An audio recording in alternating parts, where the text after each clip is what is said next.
మన ప్రభువైన యేసుక్రీస్తు పరిశుద్ధ నామమున చేరిన సహోదరులందరికీ పేరు పేరున వందనములు తెలియజేయుచున్నాను. దేవుని ఉచిత కృప చొప్పున ఈ రోజున మనము వాక్య సందేశము విందాం. ప్రార్థన చేసుకొని ప్రారంభించుకుందాం. ప్రార్థన. మహాపరిశుద్ధుడైన తండ్రి, పరలోకమునున్న తండ్రి, మిమ్మల్ని స్తుతిస్తున్నాం.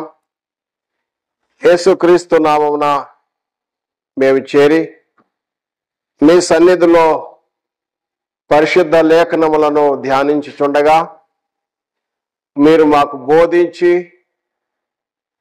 మా యొక్క జీవితాలు ఈ వాక్యం ద్వారా సరిదిద్దుకునే, దిద్దుబాటు చేసుకునే భాగ్యం అనుగ్రహించమని, ఈ యొక్క వాక్య సందేశము అనేక మందికి సేవకులకు, విశేషంగా సువార్థికులకు ఉపయోగకరంగా ఉండకును సహాయం చేయమని యేసుక్రీస్తు నామమున ప్రార్థించి వేడుకొంచున్నాము తండ్రి.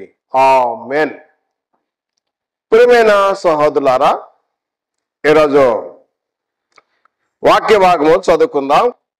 క్రొత్త నిబంధన అపోస్తలుడైన పౌలు గారు తిమోతికి వ్రాసిన మొదటి పత్రిక 4వ అధ్యాయము 12వ వచనము చదువుతున్నాను. నీ యవ్వనమును బట్టి ఎవడు నిన్ను తృణీకరింపనీయకము గాని మాటల్లోనూ ప్రవర్తనలోనూ ప్రేమలోనూ విశ్వాసములోనూ పవిత్రతలోనూ విశ్వాసులకు మాదిరిగా ఉండము. ఈ వాక్యాన్ని ఆధారం చేసుకొని నీ ప్రవర్తనలో మాదిరిగా ఉండు అంటున్నాడు పౌలు గారు తన విశ్వాస కుమారుడైన తిమోతికి తెలియజేస్తూ, బీ యాన్ ఎగ్జాంపుల్ అని ఒక మాదిరిగా, విశ్వాసులకు మాదిరిగా ఉండు ఓ తిమోతి అని తెలియజేస్తున్నాడు. కాబట్టి అంశం ఏమనగా సువార్తికుని ప్రవర్తన. అంశము సువార్తికుని ప్రవర్తన, character of the evangelist. Character of the evangelist అనే అంశం మీద ఒక సువార్తికుడు ఏ విధంగా మాదిరిగా ఉండాలో, ఆ లక్షణాలు ఏంటో ఈరోజు వాక్య భాగంలో తెలుసుకుందాం. ప్రియమైన సహోదరులారా, మొదటగా సువార్తికుడు అనగా శుభ సందేశమును అందజేయువాడు. సువార్తికుడు అనగా శుభ సందేశమును అందజేయువాడు, మంచి వర్తమానాన్ని ప్రకటించేవాడు. సువర్తమానాన్ని ప్రకటించేవాడు సువార్తికుడు. రెండవదిగా సువార్త అనగా నేమి. సువార్త అనగా మంచి వార్త, శుభవార్త, సువర్తమానము. సువార్త అనేది ఆత్మను రక్షించుటలో దేవుని శక్తి. పౌలు గారు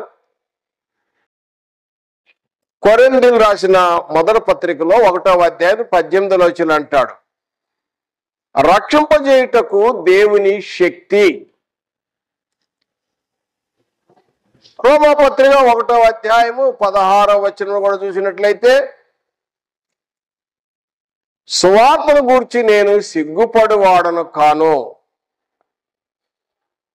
రక్షింపజేయుటకు దేవుని శక్తి అని ఇక్కడ కూడా మనం చూడవచ్చు ఈ రెండు లేఖన భాగాలలో. సువార్త అనేది పౌలు గారు ఏం చెబుతున్నారంటే కొరింథీ రాసిన మొదటి పత్రికలో 15వ అధ్యాయం అసలు సువార్త అనగా ఏమిటి అనేది పౌలు గారు మనకు ఆ డెఫినేషన్, ఆ తాత్పర్యం తెలియజేయుచున్నాడు. కొరింథీ రాసిన మొదటి పత్రిక 15వ అధ్యాయం 1 నుండి 4 వచనములలో సువార్త అనేది అది రక్షింపజేస్తుంది, ఆత్మలను రక్షింపజేసేది. నేను మీకు ప్రకటించే సువార్త అంటాడు. నేను ప్రకటించే సువార్త ఆత్మ రక్షింపజేస్తుంది. 3-4 వచనాలు అంటాడు. నాకు ఇవ్వబడిన ఈ యొక్క ఉపదేశం ఏంటంటే ఆయన ఏం తెలియజేస్తున్నాడంటే యేసుక్రీస్తు వారు మన పాపల నిమిత్తము లేఖన ప్రకారము మృతి పొందాడు, సమాధి చేయబడ్డాడు, లేఖన ప్రకారము తిరిగి లేచాడు. ఇదే సువార్త. ఈ సువార్త వల్ల రక్షింపబడతారు. ఇది సిలువ సువార్త. తిమోతికి రాసిన 2వ పత్రికలో కూడా 2వ అధ్యాయం 8వ వచనం, నా సువార్త ప్రకారము దావీదు సంతానంలో పుట్టి మృతుల్లో నుండి లేచిన యేసుక్రీస్తును జ్ఞాపకం చేసుకొనండి అంటాడు. ఇది నా సువార్త ప్రకారము అంటాడు. ఇంకో చోట కొరింథీ రాసిన మొదటి పత్రికలో 9వ అధ్యాయం 16వ వచనం అంటాడు, అయ్యో సువార్త ప్రకటించబోయేలా నాకు శ్రమ. నేను గనక సువార్తను ప్రకటించకపోతే ఇది నాకు శ్రమ. సువార్తను ప్రకటించవలసిన భారము నాకున్నది. మరి పౌలు గారు ఎంత ఆసక్తితో తెలియజేస్తున్నారంటే ఈ సువార్త ఏంటంటే యేసుక్రీస్తు మరణ సమాధి పునరుద్ధారణ గురించిన సువార్త. ఆ సువార్త ఏం చేస్తుందంటే ఆత్మలను రక్షింపజేస్తుంది. అనేక ఆత్మలు నశించుచున్న ఆత్మలు రక్షింపజేయటానికి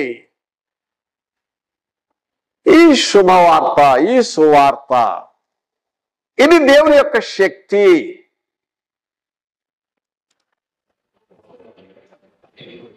ఈ సువార్త గురించి మనం చూసినట్లయితే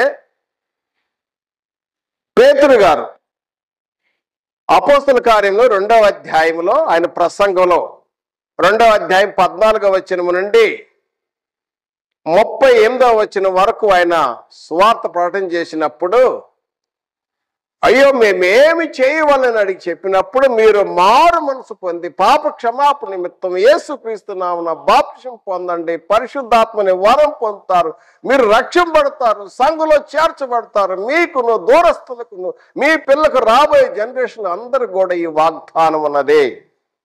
పరిశుద్ధాత్మని వరం పొందుతారు, రక్షింపబడతారు, మీ పాపాలు కడిగివేయబడతాయి అని చెప్పినప్పుడు ఇది సంపూర్ణ సువార్త. పేతురు గారు యెరూషలేములో పెంతెకోస్తు దినాన చేసిన మొట్టమొదటి గొప్ప ప్రసంగం ఈ సువార్త. యేసుక్రీస్తు మరణ సమాధి పునరుద్ధానము ఇది దేవుని సంకల్పం. జగత్తు పునాది వేయబడక మునిపే ఉన్న ప్రణాళికని ప్రకటన చేసినప్పుడు అది అతని సమాధి ఖాళీ ఉంది చూడండి, ఎందుకు మేము సాక్ష్యంలో చెప్పినప్పుడు అక్కడున్న ఇజ్రాయెల్ ప్రజలు అనేక మంది విన్నారు. వాస్తవానికి అందులో నుండి వేరైన వారు, సపరేట్ అయిన వారు 3000 మంది రక్షింపబడ్డారు. ఈ సువార్త ద్వారా ఎప్పుడైతే యేసుక్రీస్తు మరణ సమాధి పునరుద్ధానం యొక్క సువార్తను ప్రకటించారో 3000 మంది రక్షింపబడి సంఘంలో చేర్చబడ్డారు. అందుకనే పౌలు గారు అంటాడు కొరింథీ రాసిన 2వ పత్రికలో 4వ అధ్యాయం 1వ వచనంలో, ఈ పరిచర్య పొందినందున అధైర్యపడము అని చెప్పి 4వ అధ్యాయం 7వ వచనంలో, కొరింథీ రాసిన 2వ పత్రికలో 4వ అధ్యాయం 7వ వచనంలో అంటాడు, ఆయనను ఆ బలాధిక్యము మామూలదై కాకుండానట్లు దేవునిదే ఇంటున్నట్లు మంటి ఘట్టంలో మాకు ఈ ఐశ్వర్యము కలదు.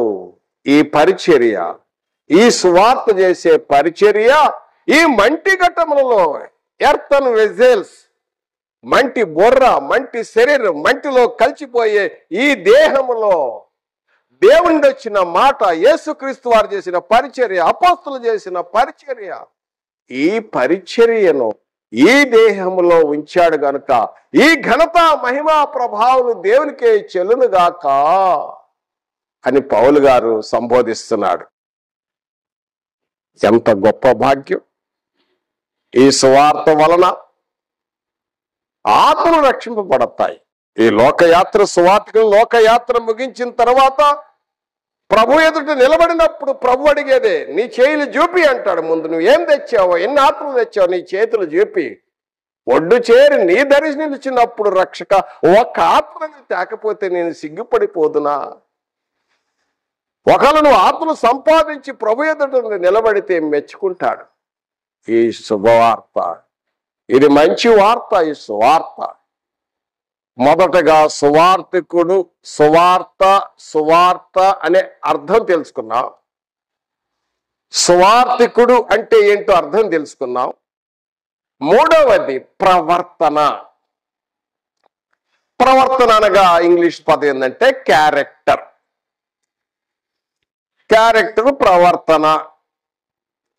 ప్రవర్తన అనేక పర్యాయ పదాలు ఉన్నాయి తెలుగులో. నడవడి, శీలము, గుణము, స్వభావము, ఇవన్నీ అనేక పదాలు ఉన్నాయి. కాబట్టి ఈ ప్రవర్తన అనేది చాలా ప్రాముఖ్యం. ఒక మంచి సువార్తికుడు మంచిగా బోధించగలుగుతాడు. అతనికి అనేక అవార్డులు ఉన్నాయి, రివార్డులు ఉన్నాయి, అనేక పత్రాలు సంపాదించాడు. కానీ ప్రవర్తన గనక లేకపోతే అవన్నీ కూడా జీరో. సువార్తికునికి ప్రవర్తన ఎంతో అవసరము. ఎందుకంటే సువార్తికుడు శుభ సందేశాన్ని అందజేసేవాడు, సువర్తమానాన్ని ప్రకటించేవాడు. కాబట్టి సువార్తికునికి తప్పనిసరిగా మంచి ప్రవర్తన అవసరం. ఒక మంచి ప్రవర్తన ఎలా ఉంటుంది అంటే తన యొక్క తత్వము బట్టి, తన యొక్క నడవడిని బట్టి, తన యొక్క నిజాయితీని బట్టి, తన యొక్క నమ్మకాన్ని బట్టి, తాను చూపించే దయాళత్వాన్ని బట్టి, తనకున్న బాధ్యతలు నెరవేర్చడాన్ని ఈ విధంగా మనం చూడవచ్చు. ఒక మంచి నడవడి. ఒక సువార్తికుని నడవడి ఎలాగో తెలుసుకోగలుగుతామంటే తాను జీవించే జీవన విధానాన్ని మనం గమనిస్తే తేటగా తెలుసుకోగలుగుతాం. అది కూడా దూరం ఉంటే తెలుసుకోలేం. ఆ సువార్తికి దగ్గరగా క్లోజ్గా ఉన్నప్పుడు మాత్రమే అతని యొక్క ప్రవర్తన ఏంటో మనం తెలుసుకోగలుగుతాం. ఏ వ్యక్తి ప్రవర్తనంతే. నువ్వు ఒక రూమ్మేట్గా ఉంటే అతని యొక్క ప్రవర్తన తెలుసుకోగలుగుతావు, డ్యూటీ మేట్గా ఉంటే నువ్వు తెలుసుకోగలుగుతావు. చాలా దగ్గరగా ఉన్నప్పుడు మాత్రమే అతని యొక్క స్వభావం ఏంటో మనం, అతని యొక్క గుణశీలం ఏంటో తేటగా తెలుసుకోగలుగుతాం. సువార్తన యొక్క ప్రవర్తన సరిగా లేకుండా ఈ సువర్తమానం ప్రకటన చేసినట్లయితే అక్కడ వెనక కూర్చున్న వ్యక్తి ఏమనుకుంటాడంటే, నువ్వు బాగానే చెబుతున్నావయ్యా, కానీ నువ్వు చెప్పినట్లేదే నీ నడవడి అని మనసు పెద్దగా అనకపోయినా కూడా తన మనసులో అనుకుంటా ఉంటాడు. ముందు నువ్వు సరి చేసుకో, ముందు నీ నడవడి సరి చేసుకో, తర్వాత ప్రకటన చేయి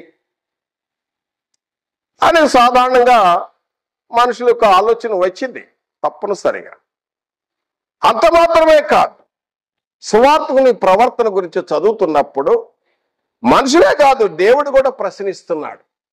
దేవుడు అంటున్నాడు, దయచేసి గమనించండి, కీర్తన గ్రంథము 50వ కీర్తనలో లేఖనాలు గమనించండి. 50వ కీర్తనలో 16వ వచనం నుండి 18వ వచనం వరకు నేను చదువుచుండగా మీరును లేఖనంబ భాగాను గమనించవలైన 16వ వచనం 50వ కీర్తన 16 నుండి 18 వచనంలో భక్తిహీనులతో దేవుడు ఇట్లు చెప్పుచున్నాడు, దేవుడు ఇట్లు సెలవిచ్చుచున్నాడు, నా కట్టడలు వివరించుట నీకేమి, నా నిబంధన నీ నోట వశించుట ఏమి, దిద్దుబాటు నీకు అసహ్యం కదా, నీవు నా మాటలు నీ వెనుక త్రోసివేసితివి, నీవు దొంగను చూసినప్పుడు వానితో ఏకభించుదువు, వ్యభిచారులతో నువ్వు సాంగత్యము చేయుదు. నువ్వు చేసే పనేంటి?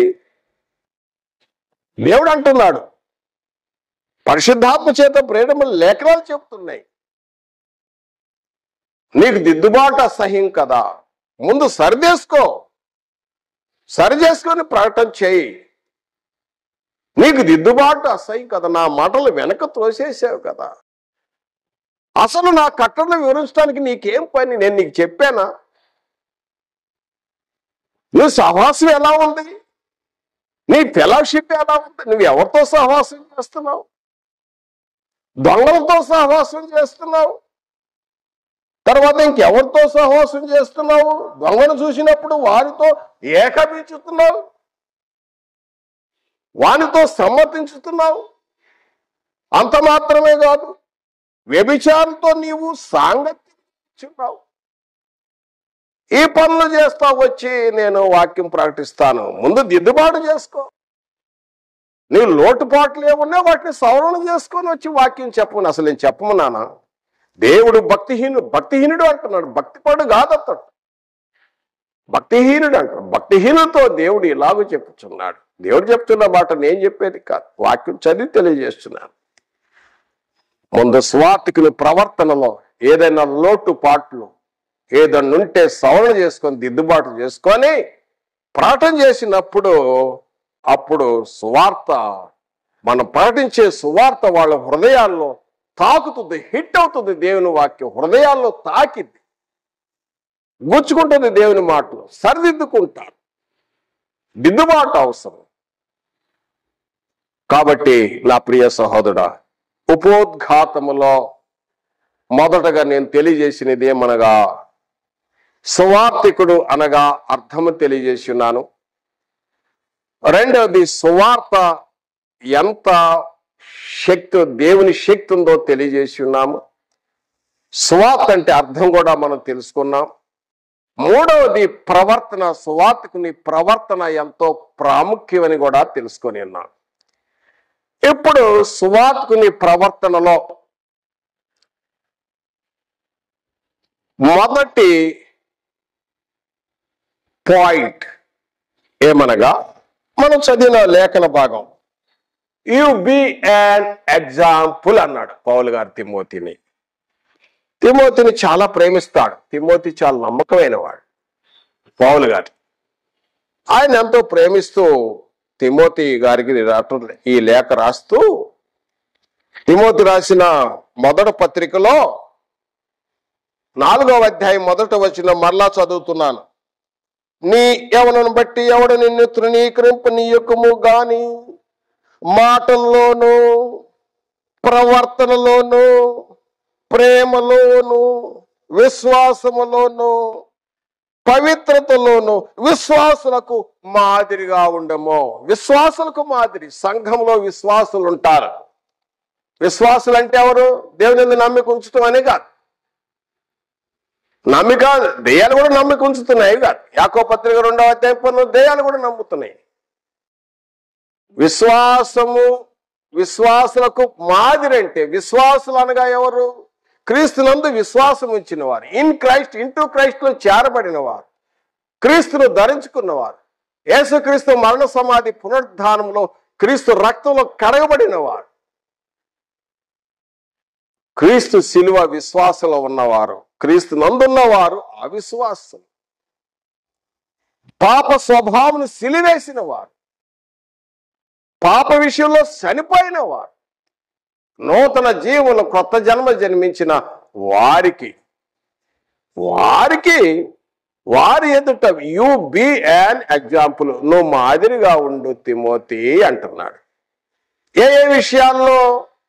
నీ మాటల్లో మొదటగా నీ మాటల్లో మాదిరిగా ఉండవు. మాటల విషయం చాలా జాగ్రత్త. మాటల ద్వారా పోగొట్టుకుంటాం, మాటల ద్వారా రాబట్టుకుంటాం. అనేక సార్లు మనం ఇక్కడే పొరపాటు పడతా ఉంటాం.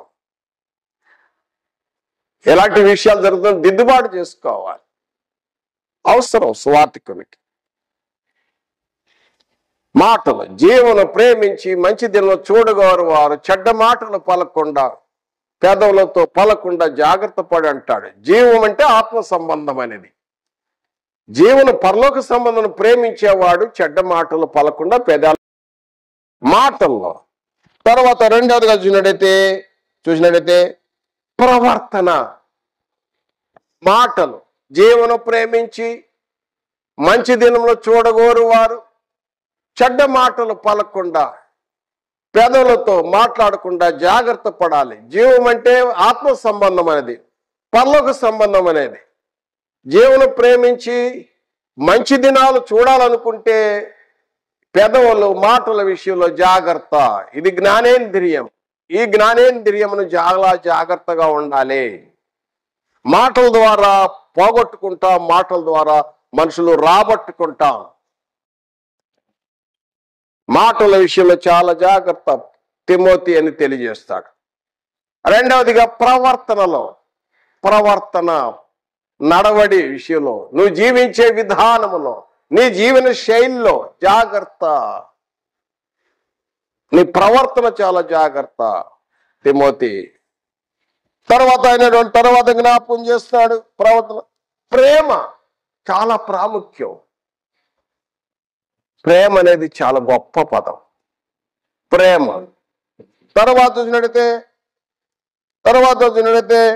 విశ్వాసంలోను ప్రతి విషయంలో దేవుని మీద డిపెండ్ అయి ఉండాలి. క్రియలతో కూడిన విశ్వాసంలోను. తర్వాత పవిత్రతలోను, ప్యూర్ పవిత్రంగా. ఎందుకంటే మనం పిలిచిన దేవుడు పరిశుద్ధుడు కనుక పవిత్రత చాలా ప్రాముఖ్యం. విశ్వాసులకు మాదిరి. ముందుగానే చెప్పుకున్న విశ్వాసులు అంటే ఎవరు? క్రీస్తు నందున్నవారు, ఇన్ క్రైస్ట్ ఇంటూ క్రైస్ట్. క్రీస్తు నందు చేరబడిన, క్రీస్తు యొక్క సిలువ విశ్వాసులు ప్రాచీన స్వభావం సిలివేయబడిన వారు, వారికి క్రొత్త జన్మ జనించిన వారికి నువ్వే మాదిరిగా ఉండు అంటాడు మొట్టమొదటి పాయింట్. మరియు తీతు పత్రిక 2వ అధ్యాయం 7వ వచనంలో అంటాడు. 7వ వచనంలో పరపక్షమందుండవారు మనల్ని గూర్చి చెడు మాటలు ఏమీ చెప్పనేరక సిగ్గుపడినట్లు అన్నిటి యందు నీకు నీవే సత్కార విషయములై మాదిరిగా కనపరుచుకొనుము. నీకు నీవే సత్కార విషయములో బి ఏ ప్యాట్రన్, నమూనా, మాదిరిగా ఉండు అంటున్నాడు. ప్రతి సత్కార్యంలో మనకు పరపక్షమంది ఉంటారు, మనకు వ్యతిరేకులు ఉంటారు.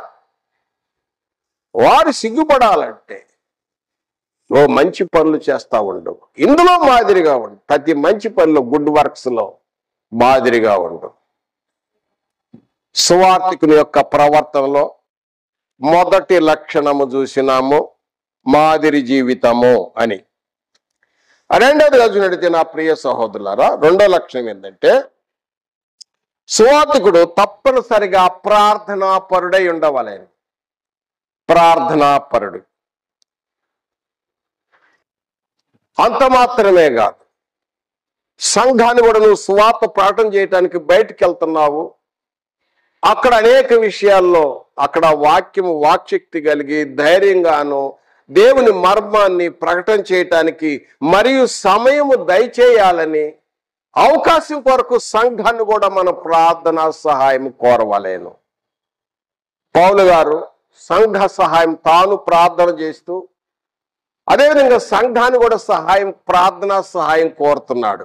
ఎఫ్సి రాసిన పత్రికలో దయచేసి చదువుదాం. ఎందుకంటే సువార్తికుడు తప్పనిసరిగా ప్రార్థనా పరుడై ఉండవలెను. తాను ప్రార్థనలో మంచి ప్రార్థనా పరుడై ఉండాలి. మరి సంఘం కూడా ఆసక్తి కలిగి, ఇప్పుడు ఒక సువార్తికుడు బయటకు వెళ్తుంటే సంఘం ఎంతో ఆసక్తి కలిగి ఆ యొక్క సువార్త సఫలం కావాలి, అనేక ఆత్మలు రక్షింపబడాలని సంఘము కూడా ప్రార్థన చేయవలెను.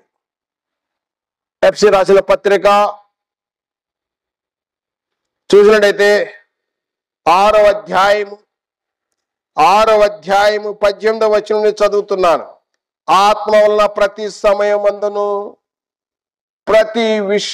ప్రతి విధమైన ప్రార్థన విజ్ఞాపన చేయించు ఆ విషయమై సమస్త పరిశుద్ధుల నిమిత్తము పూర్ణమైన పట్టుదలతో విజ్ఞాపన చేయించు మెలకువగా ఉండుడి.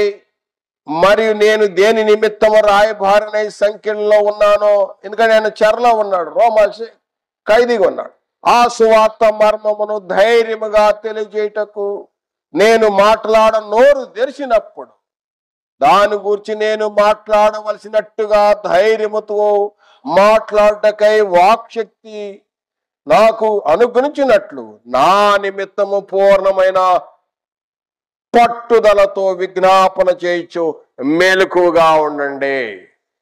పౌలు గారు సంఘాన్ని ప్రార్థన సహాయం కోరుతున్నాడు. వాక్శక్తి కలిగి ధైర్యం కలిగి క్రీస్తు యొక్క మర్మాన్ని సువార్తను ప్రకటన చేయాలంటే మీరు నా కొరకు పట్టుదల కలిగి అలాంటిగా ఉండి మెలకువగా ఉండి నా కొరకు ప్రార్థన చేయండి.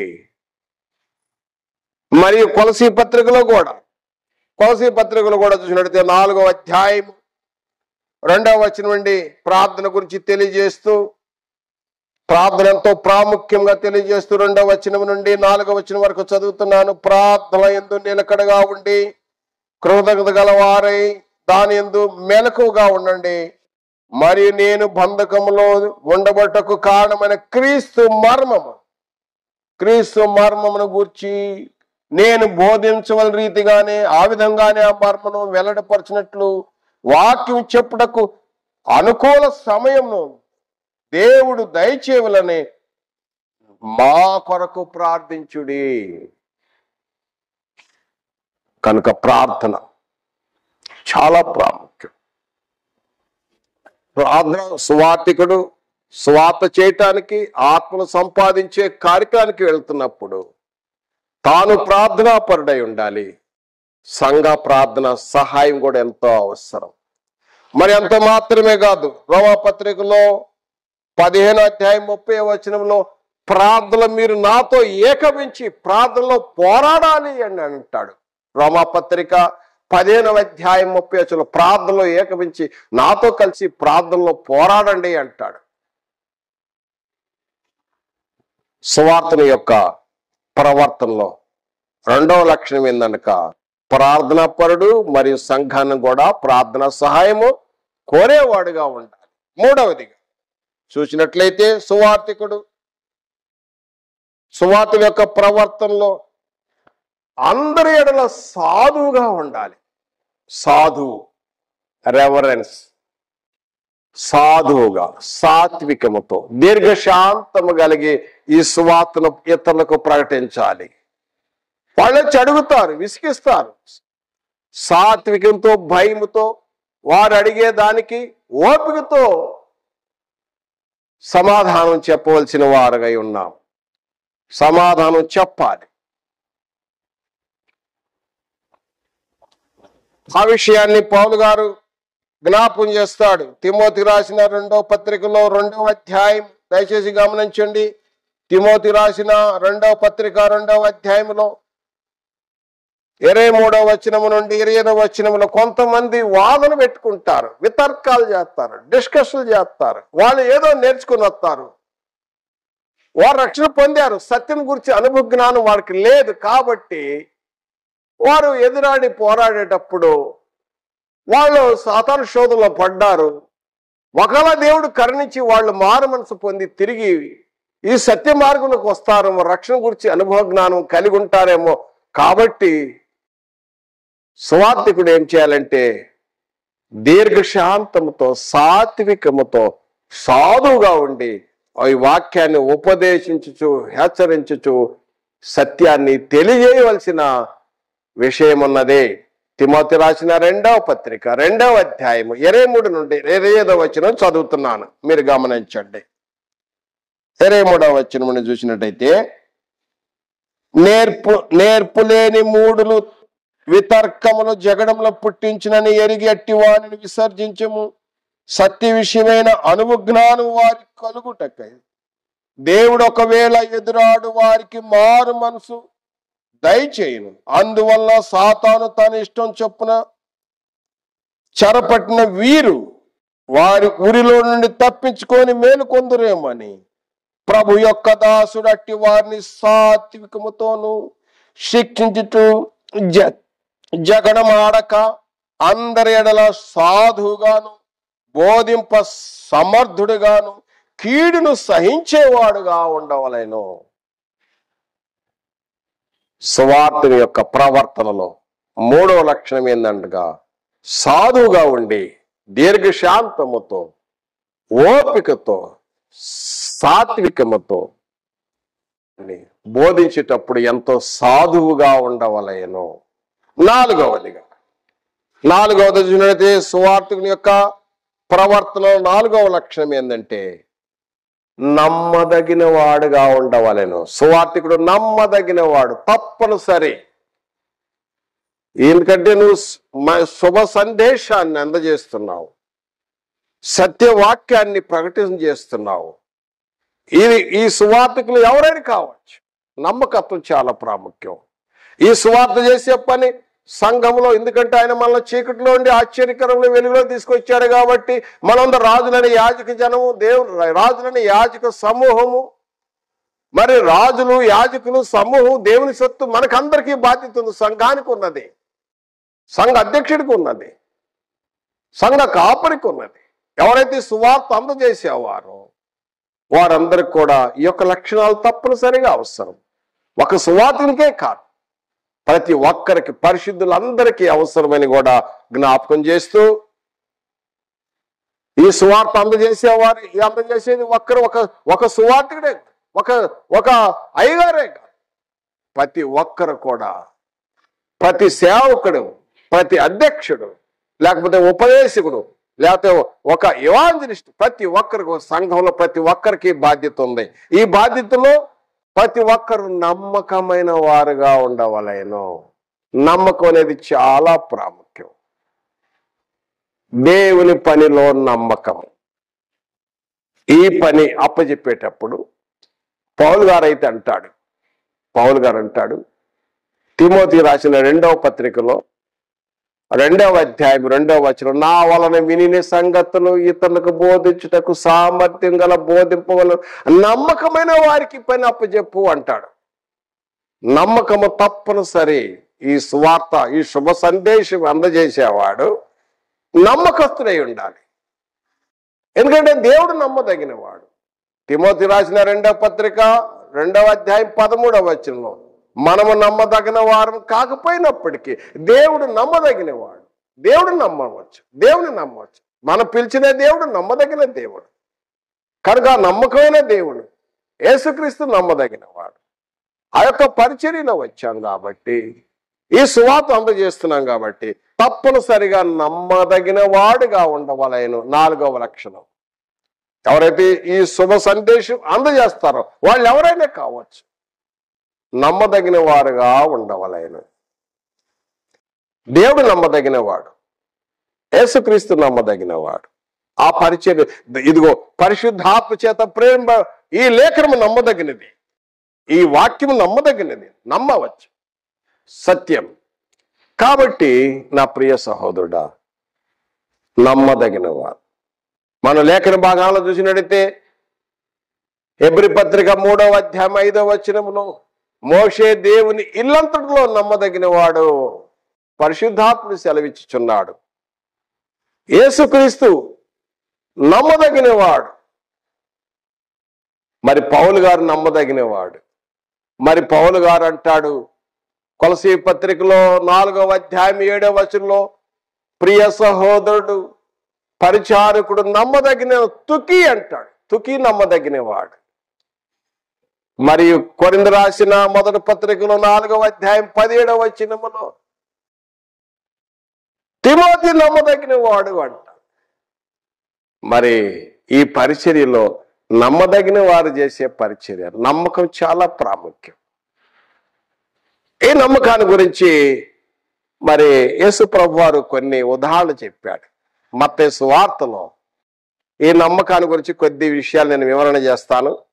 మత్తయి సువార్త 20వ అధ్యాయం 14 నుండి 30 వచనం వరకు, 14 నుండి 30 వచనం వరకు ఉపమానం. ఇది రెండో ఉపమానం. మత్తయి సువార్తలో 3 ఉపమానాలు చెప్పాడు 20వ అధ్యాయంలో. అది పరలోక రాజ్యం. పరలోక రాజ్యం అంటే సంఘాన్ని గురించే చెప్తున్నాడు. సంఘంలో ఉండేవారు వారికి ఇచ్చిన తలాంతులో నమ్మదగిన వారుగా ఉండాలి. ఒక మనుషుడు ఉన్నాడు, ఒక యజమాని. ఆయన ఏం చేశాడంటే ఒకళ్ళకి 5 తలాంతులు ఇచ్చాడు, ఒకళ్ళకి 2 తలాంతులు ఇచ్చాడు, ఒకళ్ళకి 1 తలాంతు ఇచ్చాడు. ఒకళ్ళకి 5 ఇవ్వటం ఏంటి, ఒకళ్ళకి 2 ఇవ్వటం ఏంటి, ఒకళ్ళకి 1 ఇవ్వటం ఏంటి? ఏమైనా పక్షపాతం ఉందా? లేదు. ఎందుకంటే అక్కడ రాయబడింది వారి వారి సామర్థ్యం చొప్పున ఇచ్చాడు. ఎంత చేయగలుగుతావు అంతే ఇచ్చాడు. భారం ఏం పెట్టలేదు. ఆయన వెళ్ళాడు, దూరం వెళ్ళాడు. మళ్ళీ తర్వాత తిరిగి వచ్చేలోపు ఏం చేశాడు? 5 తలాంతులు వాడు ఏం చేశాడంటే 5 తలాంతులతో వ్యాపారం చేసి, బిజినెస్ చేసి 5 తలాంతులు ఇచ్చాడు. మళ్ళీ ఇంకొక 5 తలాంతులు సంపాదించాడు. యజమానుడు వచ్చి అడిగాడు, తిరిగి వచ్చి అడిగాడు, ఏది నీ లెక్క ఏంటి? నీకు 5 తలాంతులు ఇచ్చాను కదా, నీ లెక్క చెప్పు అన్నాడు. అయ్యా, నువ్వు నాకు 5 తలాంతులు ఇచ్చావు. ఈ 5 తలాంతులతో నేను వ్యాపారం చేసి మళ్ళీ 5 తలాంతులు 10 తలాంతులైనాయి.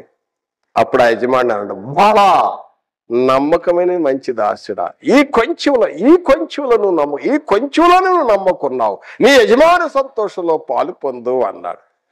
మళ్ళా రెండో అతని వ్యక్తిని పిలిచాడు, నీ లెక్క చెప్పాయా అన్నాడు. అయ్యా, నువ్వు నాకు 2 తలాంతులు ఇచ్చావు కదా, మళ్ళా 2 తలాంతులు 2 + 2 4 4 తలాంతులు చేశాను. వెరీ గుడ్, బలా నమ్మకమైన మంచి దాసుడా, నువ్వు ఈ కొంచెంలో నువ్వు నమ్మకంగా ఉన్నావు. నీకు ఇచ్చింది కొంచెమే, కానీ చాలా నమ్మకంగా పనిచేశావు. నీ యజమాని సంతోషంలో పాలు పొందు అన్నాడు. తర్వాత 3వ వ్యక్తిని పిలిచాడు, ఉన్నాడు అక్కడ. ఏంటి నీ లెక్క ఏంటి అని అడిగి, తక్కువే ఇచ్చింది. అతను 1 తలాంతే, భారం పెట్టలేదు. ఏంటి లేక, అయ్యా నువ్వు ఇతర చోట కోయేవాడు, చల్ల చోట పంట కూర్చొని నువ్వు చాలా కట్టిన. ముందు కంప్లైంట్ చేస్తున్నాడు. కంప్లైంట్ చేసి అంటున్నాడు, నువ్వు చాలా కట్టేది భద్రంగా ఎడో దాచిపెట్టే, ఊరు బయట ఎక్కడో కోనేరు చెంత భద్రంగా తవ్వి దాచిపెట్టే, ఇదిగో నీ తలాంత దులిపి తీసిస్తున్నాడు. అప్పుడు ఏమన్నాడు 26వ వచనంలో, సోమరివైన చెడ్డ దాసుడా, నువ్వు సోమరివి, వెరీ లేజీ, నువ్వేం పని చేయలేదు.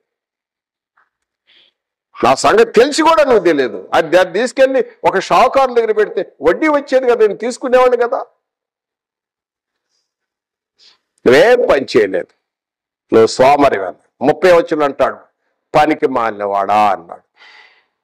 అన్ఫ్రూట్ఫుల్ మ్యాన్, పనికి మాలినవాడా, వీడిని తీసి బయటపడండి. వెలుపుట చీకటి ఏడుపు, నువ్వు పండ్లు కొరుకుట, అగ్ని ఆరదు, పురుగు చావదు, నిత్య నరకం ఉంటుందని చెప్పేశాడు. బయటపడేయండి అని. చూశారా, ఆయన కొంచెంలో నమ్మకం ఉన్నవాడు, ఈ కొంచెంలో నమ్మకం ఉన్నాడు, ఎక్కువలో కూడా నమ్మకం ఉంటాడు. నమ్మకం అనేది చాలా ప్రాముఖ్యం. యేసుప్రభువు వారు చెప్పిన ఉపమానం ఇది 2000 సంవత్సరాలకు అయినప్పటికీ కూడా ఇప్పుడు కూడా ఎంతో అవసరం. ఒకళ్ళు నువ్వు డ్యూటీ చేస్తున్నావు, డ్యూటీలో నమ్మకంగా ఉండు. నీ కుటుంబంలో నువ్వు నమ్మకంగా ఉండు. నువ్వు ఎక్కడ పని చేస్తున్నావు అక్కడ సంఘంలో నువ్వు నమ్మకంగా ఉండు. నమ్మకం అనేది చాలా ప్రాముఖ్యం. మళ్ళా లోకాసు వార్తలో 16వ అధ్యాయం 10వ వచనం, లోకాసు వార్త 16వ అధ్యాయం 10వ వచనంలో, మిక్కిలి ఈజ్ లీస్ట్ అన్నాడు. మిక్కిలి కొంచెంలో నమ్మకంగా ఉన్నవాడు ఎక్కువలో కూడా నమ్మకంగా ఉంటాడు. మిక్కిలి అన్యాయంగా ఉన్నవాడు ఎక్కువలో కూడా అన్యాయంగా ఉంటాడు. మిక్కిలి కొంచెంలో నమ్మకం ఉన్నాడు, ఎక్కువలో కూడా నమ్మకంగా ఉంటాడు. అన్యాయం మిక్కిలి కొంచెంలో అన్యాయంగా ఉండేవాడు అన్యాయం ఇంకా ఎక్కువ దాంట్లో కూడా అన్యాయంగా ఉంటాడు. కాబట్టి నమ్మకం అనేది చాలా ప్రాముఖ్యం. ఏ విషయాల్లో నమ్మకం, ఒక సువార్తికుడు ఏ విషయాల్లో నమ్మకంగా ఉండాలి? 4వ పాయింట్ మనం చూస్తున్నాం. ముందు నీ కుటుంబంలో నమ్మకం ఉండాలి. నీ పిల్లలు నువ్వు నమ్మకం ఉండవు, నీ పిల్లలు చెప్పేది. నీ కుటుంబంలో నమ్మకం, నీ పిల్లలు ఎదుట నిన్ను నమ్మాలి, నీ భార్య నిన్ను నమ్మాలి, నీ స్థానిక సంఘం నిన్ను నమ్మాలి, చుట్టుపక్కల వారు నిన్ను నమ్మాలి. ఆ నమ్మకం చాలా ప్రాముఖ్యం. అంత మాత్రమే కాదు, దేవుని ఇల్లంతటిలో నమ్మకం. మోషే దేవుని ఇల్లంతలో నమ్మకంగా ఉన్నాడు. యేసు ప్రభువు దేవుని ఇల్లంతట్లో నమ్మకం అన్నాడు. మన ఈ పరిచర్యలో మనం వచ్చినప్పుడు దేవుని ఇంట్లో నమ్మకమైన పనివాడుగా ఉండాలని దేవుడు కోరుతున్నాడు. ఒక సువార్తికుని ప్రవర్తనలో 4వ లక్షణం ఏమనగా నమ్మకమైన వాడు అవసరం. దేవుని సొమ్ములో నమ్మకం. దేవుని సొమ్ము అన్ని బాగానే ఉంటున్నాయి, కానీ దేవుని సొమ్ము దగ్గరికి వచ్చేసరికి చాలా కష్టమే అనిపిస్తుంది. ఒకసారి చూస్తూ ఉంటాం. రేపు దేవుని సొమ్ము ఆడిట్ అయింది. నా ప్రియ సహోదరుడా, దేవుని సొమ్ము ఆడిట్ అయింది.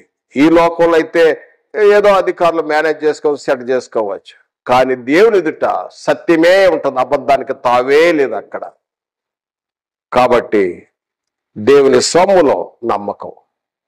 ఒకవేళ దేవుని సొమ్ము పోగు చేసావా, బంగారాలు కొన్నావా, ప్లాట్లు కొన్నావా, అపార్ట్మెంట్లు కొన్నావా, లేకపోతే పోగు చేసి బ్యాంకు బ్యాలెన్స్లు పెట్టావా, ఇదిగో లోకాసు వార్త 19 పొట్టి జక్కయ్య అంటాడు, అయ్యా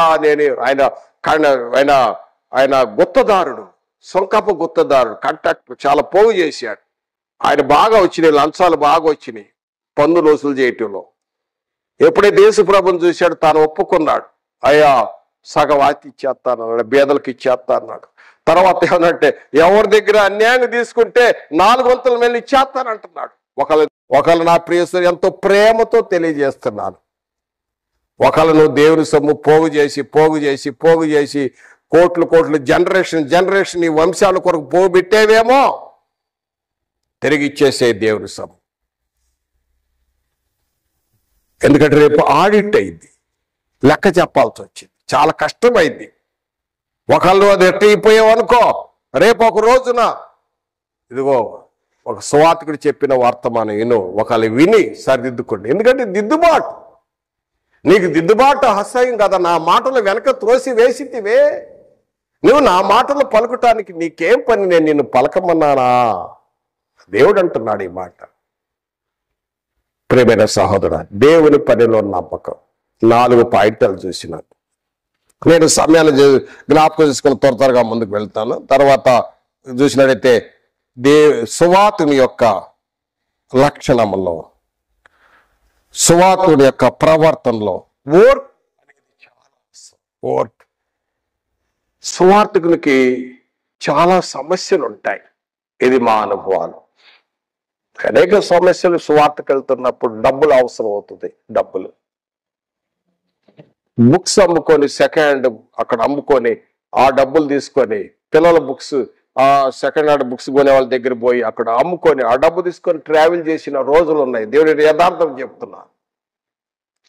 స్వార్థకుడికి కుటుంబ అవసరాలు ఉంటాయి. స్వార్థ పనులతో డబ్బు అవసరం. స్వార్థ పనులు చేస్తున్నప్పుడు క్రిటిసైజ్ చేసేవాళ్ళు, విమర్శించే వాళ్ళు ఉంటారు. అనేక ఆటంకాలు వస్తూ ఉంటాయి. అనేకమైన విషయాలలో మళ్ళా ప్రిపరేషన్, సిద్ధపాటు కావాలి. మరి ఇన్ని విషయాలు ఇంత బరువు ఉన్నప్పుడు ఆ సువార్తికుడి స్ట్రెస్ ఉంటుంది. ఒత్తిడి. ఆ ఒత్తిడి తట్టుకోవాలంటే ఓర్పు అనేది చాలా అవసరం. ఓర్పు అనేది చాలా అవసరం. యేసు ప్రభువు వారు ఓర్పు గురించి చెప్పాడు. లోకాసు వార్త 21వ అధ్యాయం 19వ వచనములో దయచేసి చూడండి. లోకాసు వార్త 21వ అధ్యాయం ఓర్పు. ఎందుకంటే ఈ యొక్క స్ట్రెస్, ఈ యొక్క ఒత్తిడి బయట పడాలంటే ఏం చేయాలంటే, మీరు మీ ఓర్పు చేత మీ ప్రాణములను దక్కించుకొందరు. ఈ యొక్క ప్రాబ్లమ్స్ నుండి బయటపడటానికి ప్రార్థన, ధ్యానం, ఓర్పు ఎంత అవసరం. 5వ పాయింట్, సువార్తికుని యొక్క ప్రవర్తనలో ఆ లక్షణాల్లో 5వ లక్షణం ఓర్పు. తర్వాత చూసినట్టయితే 6వదిగా విధేయత చాలా అవసరం. ఒబిడియన్స్ లో యేసు ప్రభువారే మాదిరి చూపించాడు. ఆయనే విధేయత. ఒబిడియన్స్ గ్రేట్ పదం. ఫాలో రూల్స్ అనేది చిన్న మాట. విధేయత అనేది ఇంకా చాలా గొప్ప మాట. విధేయత.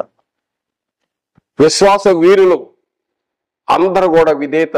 నోవా గాని, అబ్రహాం గాని ఎంతమంది విశ్వాస వీరులు ఉన్నారో వాళ్ళ విశ్వాసము క్రియ విధేయత చూపించిన వారే. విధేయత. యేసు ప్రభువే మంచి మాదిరి.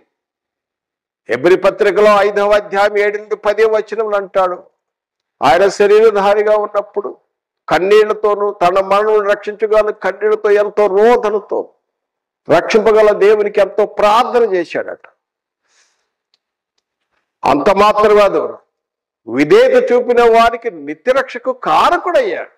విధేయత అనేది చాలా ప్రాముఖ్యం. 6 పాయింట్లు చూసినాం. ఏడవదిగా చూసినడితే నా ప్రియ సహోదరుడు, ప్రయాసతో పాటు పడాలి. ప్రయాసతో పాటు పడేవాడుగా సువార్తికుని యొక్క లక్షణము ఏంటంటే పాటు పడే వాడుగా ప్రయాసతో పాటు పడాలి. ఒక సైనికుల్లాగా పాటు పడాలి. తిమోతి రాసిన 2వ పత్రిక 2వ అధ్యాయం 3వ వచనంలో క్రీస్తు యేసు యొక్క మంచి సైనికుల వలె నీవు నాతో కూడా శ్రమ అనుభవించు అంటాడు. శ్రమల్లో ఓర్చుకోవాలి, శ్రమల్లో అనుభవించాలి. సుఖం కాదు, శ్రమలు పొందితేనే కిరీటం దొరికింది. శ్రమలు లేకుండా కిరీటం దొరకదు. సువార్తికునికి బహుమానం దొరకదు. ఒక వ్యవసాయకుడి వలె అంటాడు తిమోతి రాసిన 2వ పత్రికలో 2వ అధ్యాయం 6వ వచనంలో, పాటుపడిన వ్యవసాయకుడు మొదట్లో ఫలము తానే తీసుకుంటాడు కదా. తొలకరి వర్షములు కడవరి వర్షం వరకు కనిపెట్టుకొని ఎంతో తాను యొక్క పంట వచ్చింది. ఒక్కోసారి తాను ఎంతో ఇన్వెస్ట్మెంట్ చేస్తాడు, తన డబ్బే పెడతాడు. ఒకసారి లాస్ కూడా రావచ్చు. కన్నీళ్ళతో విత్తాడు, సంతోషం పంట వచ్చింది. పిడికిడి విత్తనాలు చల్లుతాడు, పనలు కోసుకొని సంతోషంగా వచ్చే రోజు ఉంది. మా జీవితంలో ఇదే అనిపించాం. అనేక సార్లు సంఘంలో చెప్పుకున్నా. ఇప్పుడు చెప్పడానికి టైం లేదు కాబట్టి ఈ ఉదాహరణని తెలియజేయట్లేదు. కన్నీళ్ళు వస్తాయి ఈ స్వార్థ పనిచేసేటప్పుడు. ఆకలి దప్పులు, శ్రమలు, నిందలు. ఈ పాటుపడే ఈ వ్యవసాయంలో నాగలపై చేయి పెట్టావు. లైక్ ఫార్మర్, ఒక వ్యవసాయకుడు నాగల మీద చేయి పెట్టాడు. ముందుకు సాగాలి, వెనక తిరగకూడదు. ఒక సైనికుడు యుద్ధానికి ముందు వెళ్తాడు. ఆత్మ సంబంధం యుద్ధం లాగా సైనికుడు ముందుకు వెళ్తున్నాడు, వెనక తిరగడం. వెనక తిరిగితే వీపు కనపడింది, కొట్టారు.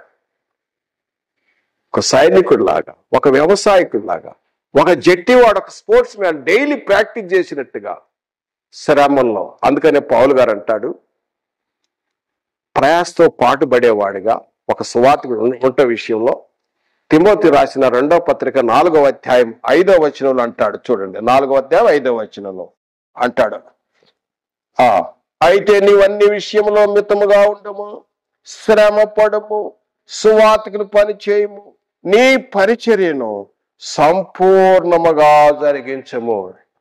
నీ missionary work carry out at. సువార్తికుని పని చేయి, శ్రమపడాలి.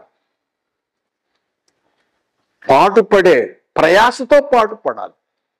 నీ ప్రభునందు మన ప్రయాసం వ్యర్థం కాదు అంట. కొరింథీయులకు రాసిన 1వ పత్రిక 15వ అధ్యాయం 58వ వచనంలో, నా ప్రియ సహోదరులారా, ప్రభునందు మీ ప్రయాస వ్యర్థం కాదు. ప్రయాసతో పాటుపడినప్పుడు ప్రతిఫలం ఉంటుంది. తర్వాత నడితే 8వదిగా దాతృత్వం, త్యాగం, ప్రేమ. మనం ఏం చేసిన ప్రేమతో చేయాలి. ప్రేమతో. కొరింథీయులకు రాసిన 1వ పత్రిక 16వ అధ్యాయం 14వ వచనంలో, మీరు చేయు ప్రతి కార్యములు ప్రేమతో చేయండి అంటాడు. ఎందుకంటే ప్రేమ యేసుప్రభువు మనం ప్రేమించాడు. దేవుడు మనల్ని ప్రేమించి కుమారుడు అనుగ్రహించాడు. కుమారుడు మనల్ని ప్రేమించి నేను మిమ్మల్ని ప్రేమించినట్టుగా మీరు ఒకరొకరు ప్రేమించండి. మీరు ఎప్పుడైతే మీరు ప్రేమ కలిగి సహోదరులు సంఘాలు మీరు అందరూ ఒకళ్ళొకళ్ళు ఎప్పుడైతే ప్రేమ కలిగి ఉంటారో ఇతరులు చూసిన వాళ్ళు మీరు నా శిష్యులని చెప్పుకుంటారు.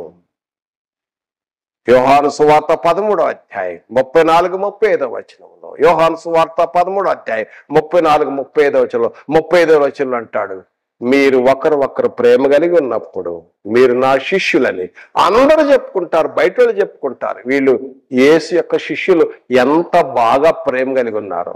ప్రేమ అనేది, త్యాగం అనేది, దాతృత్వం అనేది చాలా ప్రాముఖ్యం. తర్వాత ఇక ముగింపులోకి వస్తున్నాను. పట్టుదల. పట్టుదల చాలా అవసరం. ఒక సువార్తికుడికి వెళ్తున్నప్పుడు పట్టుదల, దృఢ నిశ్చయం అవసరం. పట్టుదల, దృఢ నిశ్చయం. ఒక సువార్తికుడికి చదవాలి, పరిశుద్ధ గ్రంథం బాగా చదవాలి, బై హార్ట్ బాగా చదవాలి. చదివి నేర్చుకొని ఈ సువార్తను ఉన్నది ఉన్నట్టుగా బోధించాలి. ఎజ్రా గ్రంథములో 7వ అధ్యాయం 10-11 వచనం. ఎజ్రా ఎవరంటే శాస్త్రి మరియు యాజకుడు. ఎజ్రా గ్రంథం 7వ అధ్యాయం 11 వచనంలో ఈ ఎజ్రా పునరుద్ధీకరణ చేసిన వారు, పునరుద్ధారణ చేసిన వారు. ఎజ్రా, నెహెమియా గ్రేట్ లీడర్స్ వీళ్ళు. ఈయన ఎజ్రా అయితే యాజకుడు మరియు శాస్త్రి. శాస్త్రి అంటే ఇక పుస్తకం పాతదైపోయింది అనుకో, మళ్ళీ ఈ పాత నిబంధనలు మళ్ళా రాసే లేఖకుడు శాస్త్రి. మళ్ళీ యాజకుడు, దేవాలయం పనులు కూడా చేసేవాడు. ఆయన వచ్చి ధర్మశాస్త్రాన్ని ప్రకటిస్తూ ఎజ్రా గ్రంథం 7వ అధ్యాయంలో దయచేసి చూడండి ఎంత దృఢ నిశ్చయం కలిగి ఉన్నాడో ఎజ్రా.